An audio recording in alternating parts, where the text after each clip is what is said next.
semester.org. Marketplace Morning Report is coming up next, and then in 10 minutes at 9 o'clock, it's the BBC NewsHour on WNYC. Let's check in with London to see what they're working on. London, good morning. Good morning, WNYC. I'm James Menendez. Today on NewsHour, the French government holds emergency meetings to work out how to bring 3 nights of rioting under control. In central Paris last night, shops were looted and cars set on fire.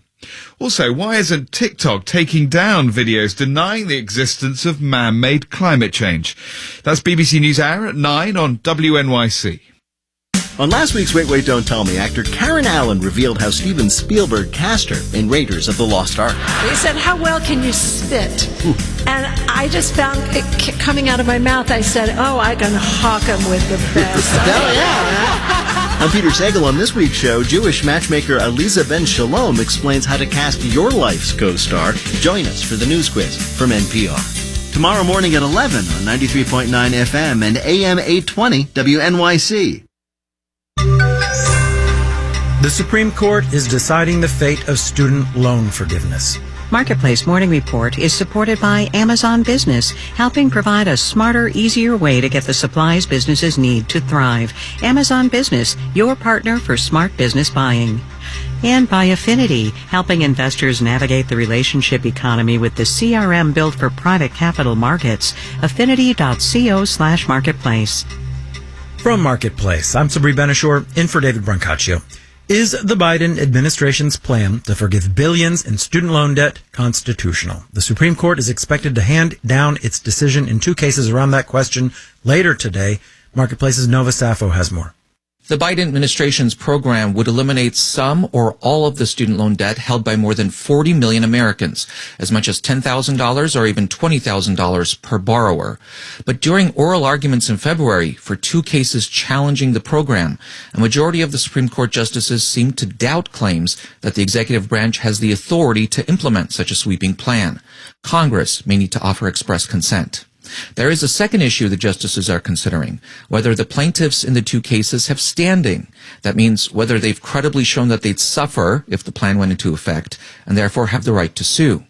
If a majority of the justices say no, the debt forgiveness program could survive on a legal technicality. I'm Nova Safo for Marketplace.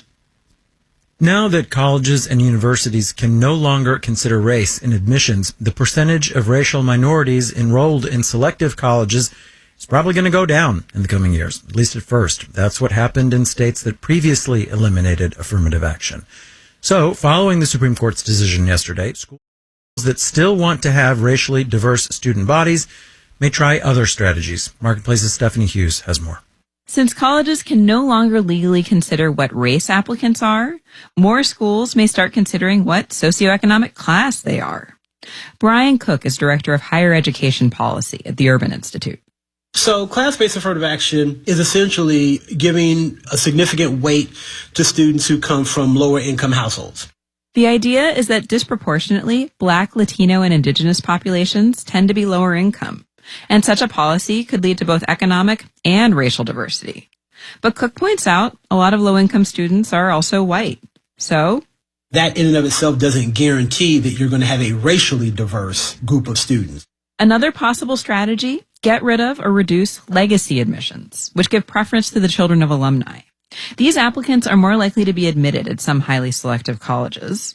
Congressman Jamal Bowman of New York has filed legislation that would ban the practice. Legacy admissions benefit white people and benefit the wealthiest among us and keep poor people and Black people and people of color out of schools. But those wealthy people are also a major source of revenue for schools. Colleges rely on them for fundraising, and schools want to stay connected to alumni for reasons other than the financial. Again, Brian Cook of Urban. Legacy admits have been around for a reason. Just completely eliminating them is not an easy decision for institutions to make. Higher education is still, at its core, a business, and these schools don't want to alienate any of their customers. I'm Stephanie Hughes for Marketplace. All right, let's do the numbers.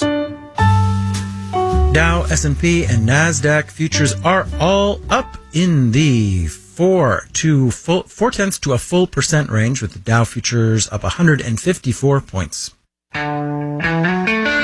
Marketplace Morning Report is supported by Charles Schwab. Schwab offers a modern approach to wealth management with personalized financial planning to meet an investor's specific needs and the flexibility to adapt as those needs change with time. Learn more at schwab.com/plan. And by Palo Alto Networks. Palo Alto Networks delivers what's next in cybersecurity innovation to protect today's digital way of life. Learn more at paloaltonetworks.com. A new federal law went into effect earlier this week, aiming to protect pregnant and postpartum workers. Up till now, safeguards for pregnant workers have not been entirely effective. Marketplace's David Brancaccio spoke with Jillian Thomas, a senior staff attorney at the ACLU's Women's Rights Project, about the details of the new law. There have been protections in place for pregnant workers, but there were holes in the system from your point of view. There were major gaps. The Americans with Disabilities Act provides for accommodations for workers with disabilities, but pregnancy, at least without complications, is recognized to not constitute a disability. But the Pregnancy Discrimination Act only protected pregnant workers needing those kinds of accommodations to the extent that the employer provided those accommodations to others similar in their ability or inability to work. And for years, both employers and the courts have been struggling with defining who is similar. And frequently it was decided to the detriment of the pregnant worker. Give us a sense, who should be really focused on this? Who stands to benefit the most from the effects of this law? Millions of workers who are in jobs that are physically demanding are going to be the chief beneficiaries of this new statute. And that ranges from low-wage workers who do really physically strenuous work, whether it's retail workers who are on their feet all day long, custodians who work with hazardous chemicals, workers like nurses or home health aides who lift patients in and out of bed. And the workers who are in those positions are disproportionately Black and brown women who, by the way, are at greatest risk of complications from pregnancy. And then there are also the women who are working in jobs that are historically male-dominated, where the employer may not even have thought about pregnancy much before. So in virtually every case, process would start with a conversation between employees and manager. But if the employee doesn't like the answer, I guess part number 2 would be, hey, there's a new law in effect. That's right. Really, the hope is that this statute is not going to lead to lots and lots of new litigation, but is actually going to avoid litigation. The interactive process that's been in place for so long under the ADA is something that employers are now practiced at. And it involves the worker coming forward with describing what their limitations are, what they can and can't do, the employer providing some different alternatives, and the employee maybe comes back and says, well, I can do that, but not this. And hopefully a resolution comes about relatively quickly and cooperatively. In the worst case scenario, when that's not possible, then the next step is, yes, going to the enforcement regime. Jillian Thomas is a senior staff attorney at the ACLU's Women's Rights Project. Thank you very much. Thanks for having me. That was Marketplace's David Brancaccio there. In New York, I'm Sabri Ben-Achour with the Marketplace Morning Report.